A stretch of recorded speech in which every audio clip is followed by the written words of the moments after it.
আমাদের আন্দোলনের যে ভূমিকা ছিল, আমাদের বিপ্লবী যে স্পিরিট আছে সেই স্পিরিটকে দমন করতে চায় এবং 5ই আগস্টের পরে আমাদের এই বিপ্লবী স্পিরিটকে আমরা রূপগঞ্জ ব্যাপী যে ছড়িয়ে দিচ্ছি এটা তাদের পছন্দ হচ্ছে না। এই স্পিরিটকে দমন করতে, আজকে ছাত্র সমাজকে রুখে দিতে এবং আমাদের ভালো কাজগুলোকে রুখে দিতে আজকে আমাদের অফিসের উপর হামলা করে।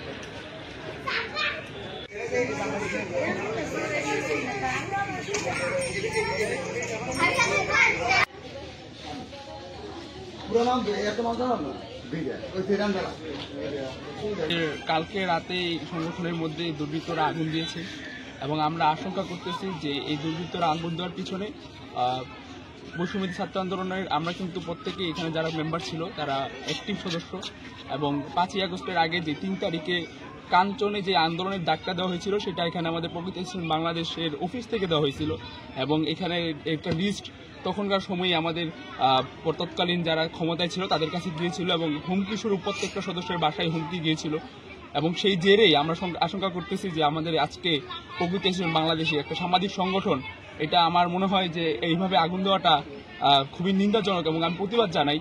এবং আমাদের রিসেন্টও আমরা বৈষম্যবিরোধী ছাত্র আন্দোলনের বিভিন্ন কর্মসূচিতে আমাদের বিভিন্ন কেন্দ্রীয় সমন্বয়ক যারা ছিল, মেহরাব হোসেন সিরাত ভাই এবং মুনাপু, ওরা আমাদের রূপগঞ্জে এসেছিল এবং ওই কর্মসূচিগুলো সম্পূর্ণটা আমরা ডিল করেছিলাম এবং তারা আমাদের এখানে বৈষম্যবিরোধী ছাত্র আন্দোলনের তেমন কোনো অফিস না থাকার কারণে আমাদের মনে হচ্ছে যে এখানে আমাদের প্রগতিশীল বাংলাদেশটাকে টার্গেট করে তারা আগুন দিয়েছে। আর এটা শুধু আগুনটা যে একমাত্র বৈষম্যবিরোধী ছাত্র আন্দোলনের মধ্যে পড়েছে তা কিন্তু না, এটা কিন্তু একটা সামাজিক সংগঠন। আমরা অনেক ধরনের সামাজিক কাজ করি, আমরা বন্যা ত্রাণ থেকে শুরু করে প্রত্যেকটা শীত বস্ত্র দেওয়ার বিভিন্ন কর্মসূচি আমরা রিসেন্টলি নিচ্ছিলাম এবং আমার শিক্ষা প্রত্যেকটা সেক্টরে আমরা কাজ করার জন্য চেষ্টা করতেছিলাম। তো এই মাদক বিরোধী কাজও আমাদের এখানে ছিল। তো আমাদের কাছে মনে হচ্ছে যে এই যে আমাদের একটা দমায় রাখার চেষ্টা, এটা আমাদের সমাজের জন্য খুবই একটা ভয়ঙ্কর একটা রূপ দাঁড়িয়েছে। এখন আমার মনে হয় যে এই ব্যাপারে যদি দ্রুত পদক্ষেপ না নেওয়া হয় আমাদের জন্য এটা সমাজের জন্য আশঙ্কাজনক। আর আমরা খুবই তীব্র নিন্দা প্রতিবাদ জানাচ্ছি এবং সুষ্ঠু তদন্তের জন্য দাবি জানাচ্ছি। শিক্ষিত সচেতন মানুষ এবং এই সংগঠনের প্রতিবেশী হিসেবে আমরা অনেকদিন যাবৎ খেয়াল করতেছি, দিন দিন যাবৎ এই সংগঠনের জনপ্রিয়তা, গ্রহণযোগ্যতা বাড়তেছে, তাদের সাংগঠনিক শক্তি বাড়তেছে। এই কারণে তাদের প্রতি হিংসা, শত্রুতাবশত এই কাজটা টার্গেট করা হয়েছে। পাশের দোকানে কিন্তু আগুন লাগে নাই, পাশের বাসায় আগুন লাগলো না, এখানে কেন লাগলো? What is this? This is পরিকল্পনা, সম্পূর্ণ পরিকল্পনা টার্গেট করে এটা করা হয়েছে, তাদেরকে ভয়ভীতি দেখানোর জন্য। শত্রুতা, হিংসা, আর কিছুই না। প্রগতি অ্যাসোসিয়েশন বাংলাদেশের যুগ্ম সাধারণ সম্পাদক হিসেবে কাজ করছি এবং রূপগঞ্জ উপজেলা বৈষম্যবিরোধী ছাত্র আন্দোলন এবং নারায়ণগঞ্জ জেলা বৈষম্যবিরোধী ছাত্র আন্দোলনের সাথে কাজ করছি। 5ই আগস্টের আগে থেকে কাজ করছি এবং এখনো কাজ করে যাচ্ছি। আমার এই জায়গায় ধারণা, সম্পূর্ণ ধারণা যে পতিত স্বৈরাচারের দোসররা যারা 5ই আগস্টের আগে আমাদের আন্দোলনের যে ভূমিকা ছিল, আমাদের বিপ্লবী যে স্পিরিট আছে সেই স্পিরিটকে দমন করতে চায় এবং 5ই আগস্টের পরে আমাদের এই বিপ্লবী স্পিরিটকে আমরা রূপগঞ্জ ব্যাপী যে ছড়িয়ে দিচ্ছি এটা তাদের পছন্দ হচ্ছে না। এই স্পিরিটকে দমন করতে, আজকে ছাত্র সমাজকে রুখে দিতে এবং আমাদের ভালো কাজগুলোকে রুখে দিতে আজকে আমাদের অফিসের উপর হামলা করেছে।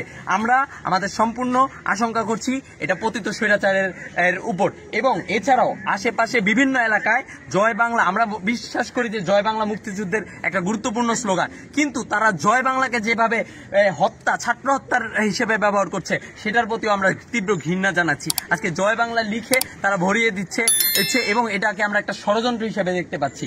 এবং বৈষম্য বিরোধী ছাত্র আন্দোলন রূপগঞ্জের কোনো অফিস না থাকায় এবং প্রগতি অফিসটা থেকে আন্দোলনের বিভিন্ন সময় কাজ করার কারণে তারা এটাকেই বৈষম্য বিরোধী ছাত্র আন্দোলনের একটা প্রাণবিন্দু হিসেবে চিন্তা করে এই অফিসে হামলা চালিয়েছে। আজকে আমি মনে করছি এটি বৈষম্য বিরোধী ছাত্র সমাজের জন্য যেরকম একটা হুমকি স্বরূপ, আজকে স্বেচ্ছাসেবী জগতের জন্য, সামাজিক সংগঠনগুলোর জন্য একটা হুমকি স্বরূপ। আজকে আমাদেরকে সবাইকে এক হয়ে এদের জন্য লড়তে হবে। আজকে আমার অফিসের মধ্যে আমার সদস্যদের বিভিন্ন ক্ষতি হয়েছে। হয়েছে। আজকে আমাদের একটা কম্পিউটার ছিল অফিসে, গুরুত্বপূর্ণ নথিপত্র ছিল, কাগজ ছিল, আমাদের ডেকোরেশনের খরচ ছিল এবং আমরা এই অফিস ভাড়ায় চালাই। সেই বিভিন্ন খরচ এবং সবকিছু মিলে আমাদের যেই পরিমাণ ক্ষতি হয়েছে সেই ক্ষতি নিয়েও আমরা একটা নতুন সংগঠন 6 মাস হয়েছে, এই 6 মাসে যদি আজকে আমাদের অফিস পুড়িয়ে দেওয়া হয় তাহলে দেখুন তারা কতটা ভয় পাচ্ছে বিপ্লবীদের, কতটা তারা বিপ্লবীদেরকে দমায় দিতে চাচ্ছে। আমরা এই এই এই নাশকতার তো আর হচ্ছে সুষ্ঠু বিচার এবং সুষ্ঠু তদন্ত দাবি। এই নাশকতার তো আর হচ্ছে